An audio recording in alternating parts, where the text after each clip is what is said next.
Marcus Hurley was in attendance at Canada's Ag Day. He's the chairman of the Grain Farmers of Ontario. They made some big news last week about them leaving the Grain Growers of Canada after pretty much only a year in the organization. We talked about that and a whole lot more. Here's my conversation with Marcus Hurley.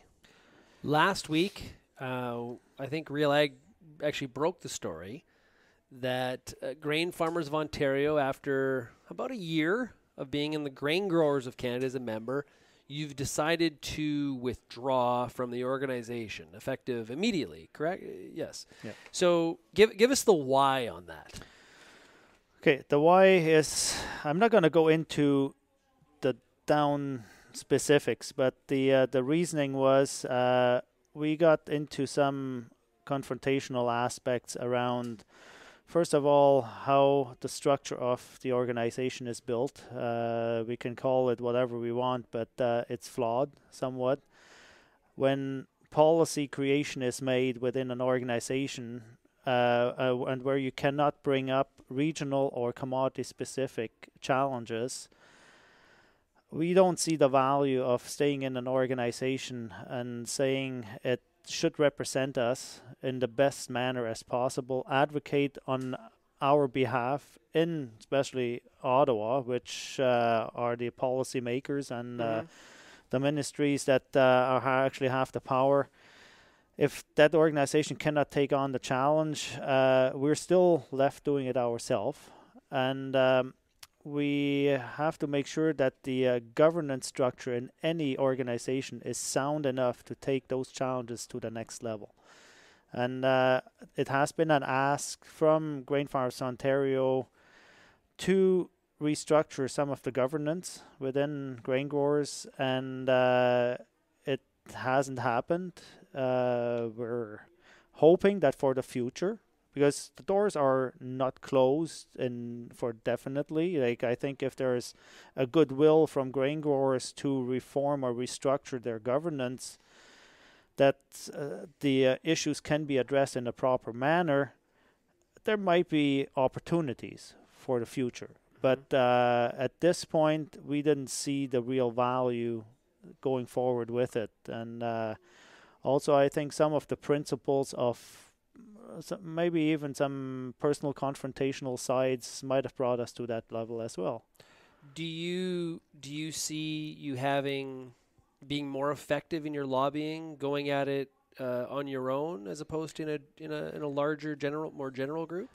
Okay, that question is actually a two-prong answer, because the way I see it, when we can go in as a united voice, and especially around the national advocacy environment, it's always better seen. There's no doubt about it. But Grain Farmers Ontario has been always a strong advocate in Ottawa, even before we joined Grain Growers. We did our own advocacy. We will continue doing that. We have our own lobbyists. We never cut them off after we joined Grain Growers, because we always felt the need of show a presence here in Ottawa as well. And as we move on, this is not going to change that strategy at all. And I think the working in collaboration with national organizations still will remain one of our strong points. Like, we're not here to pick fights with anybody. I think we're here to work together with as many people as we can. Last week, you had an event on Parliament Hill with the Western wheat growers. Is that sort of a look into the future collaboration for the GFO? Well, so let's just put this clear. It wasn't only Western wheat growers. It was also the Quebec grain farmers, the Atlantic grain growers. Yep. And so it's basically an event that we have been hosting since the last couple of years. We see this event as being basically the farmer's voice. As we are farmer representatives, like myself, I represent 28,000 farmers that pay checkoff dollars. I'm advocating on their behalf, and this was a prime example of where we can do that. Invite in the senators, the MPs, and the staffers to attend a reception where we can basically bring up some of our key points in a leisure social environment. And then the next day, we also had side meetings with some ministers as well. So it kind of gave us an opening to our dialogue. And yes, we were basically bringing up our concern around the soybean trade impact that we have, which all four of us see as an important point. And we have to take that one on ourselves because there's no national organization that actually does it. But on the soybean issue? Yeah. Well, what about Soy Canada?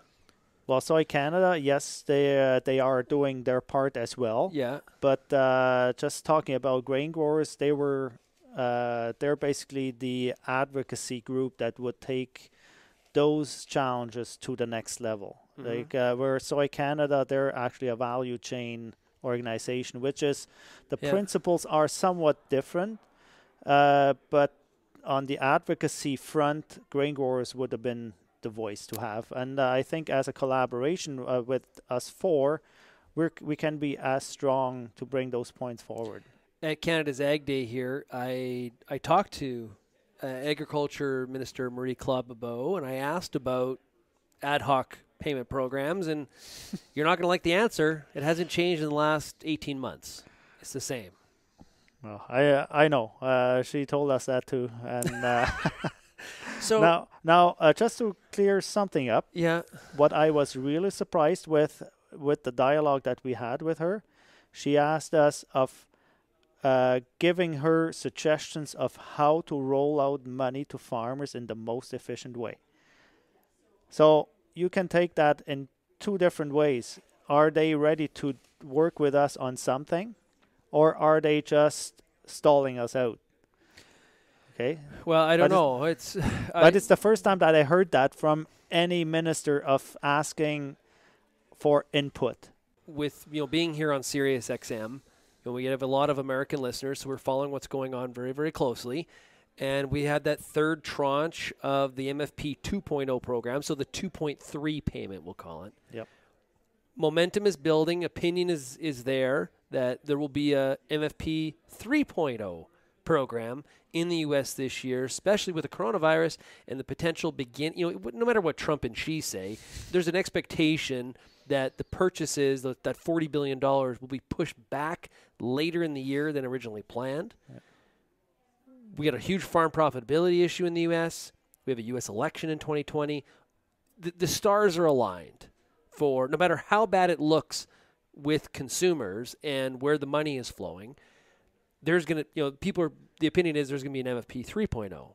Is that not the straw that broke the camel's back a little bit from your regard in terms of we're 3 years now of direct compensation and mainly towards U.S. soybean growers, and there's not an acknowledgement that Canadian soybean growers are being impacted?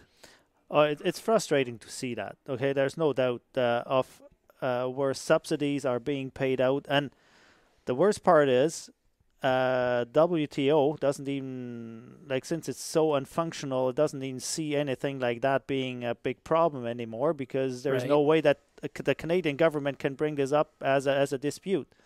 That's one challenge. The other challenge is the Canadian government has taken until now to acknowledge that the soybean industry is actually hurting. It took years to prove to the Canadian government that there's actually something that of point of concern. The minister finally gave the heads up and said, I see the figures. Well, we showcased those figures many years. The farmers out in the countryside, they would be happy with something. Mm-hmm. Okay, they're not going to ask for the same thing than the U.S. is going to put out to the farmer, because logically it's not possible. Because we're not the only commodity that's hurt here. In the U.S., soybeans are the ones that are hurt. Mm-hmm. In Canada, it's canola, it's durum wheat, it's lentils. You name all the commodities that are hurt by a certain trade have some sort of an impact. Where does government start? That's the problem, I think. So everybody is basically trying to push their issue to the forefront to cover the payments I'm hoping that they're stepping up as soon as possible, Well, because it's not going to be nice out in the countryside this coming fall. Well, here's what she said. She alluded to the fact that instead of just an ad hoc program, and I'm paraphrasing, maybe we need to look at how we facilitate helping growers through BRM. So your own ask is now being used against you, and so that's not. I've been saying that she has been punting this issue on fourth down, trying to kick the can down the road. Now we're punting on first down. Yeah. That to me, Marcus, doesn't speak to that. Now we're really stalling. That's my opinion. Hey, come on. Government has been stalling the last 5 years since we asked for reform in BRMs. Right, but and now that basically we're backed towards the wall, they're still finding ways of stalling out. And because if they're still asking for more and more reform, more and more surveys, more and more information, that's all BS. At the end of the day, they have that. It's the facts are in front of her. Mm-hmm. Okay, we presented figures to her and numbers that are justifiable, that are verified by third party, and they acknowledge it. And still, they're going to try to find ways of not appropriately addressing it, because they're waiting for other parties to sign on to the program. Let's say agri-stability. They're waiting for provincial consent. Well, and I think that's one of the things that is not acknowledged enough. I've had different Ottawa insiders tell me this whole idea of BRMs is a non-starter because the provinces don't have money. Look at the budget cuts that are happening in Alberta in the ag department. They're like, it's not with a butter knife, it's with a hacksaw. Where's the money going to come from? Yeah, okay, but just put some reality behind this. Trade is not provincial. No, I'm talking about the BRMs. I know, but all the hurt that has been added on to farms at the moment, it's all trade related. Mm-hmm. I think the Canadian government has to step up to the plate and address trade issues and cover it through whatever the way they want. Maybe they should even cough up the whole amount for agri-stability top-up, bring it back to 85% without reference margin limiting, and cover it for a time being, and then get the provinces engaged into the process at a certain time period when those whole trade disputes are basically gone. Well, but I think the problem is with that commitment is that is like an indefinite. Like, what does that mean? Okay, especially it applies to like India, right? So we'll use a pulse example. And I know it's out of your wheelhouse, but like a pulse example, it's an immense protectionist political issue. Is there a Canadian solution to India's protectionist policies? It's pretty indirect, and so it may be easier and simpler for the government just to say, you know what, soybean growers are being hurt by this. We're going to do an ad hoc program. It may not be here next year. It may not be here the year after. But committing to an 85% top off indefinitely until this is sorted out, that's who knows what the end game is there. But it's the feds that cut the program back in the days, and they caused the situation to degrade behind the backstop part of BRM programming. So just look at the money that they saved in those years. They should probably think about that as well. Yeah. And since the budget of Canadian agriculture is so little within the Canadian federal budget, I don't know what percentage we're talking about. If it's 1% or 2%, I don't know exactly what it is, what BRM programming is, but it's so little that they would have to put into it. Like, we're talking roughly about $250 million that the federal government would have to put in to bring AgStab up to 85%, get the provinces engaged in the dialogue, get the farmers' share engaged as well, and it's a done deal. Like, come on, like $250 million. That they lose that on the road every day. They don't have GFO money. No, I'm just kidding. Oh, Christ. Marcus, it's been great. What I've heard from you is it's not the retreat from the Grain Growers of Canada, not a forever thing potentially. There's an opportunity to work with the Grain Growers of Canada and potentially other groups as well. I appreciate you shedding some light on the situation. You're more than welcome.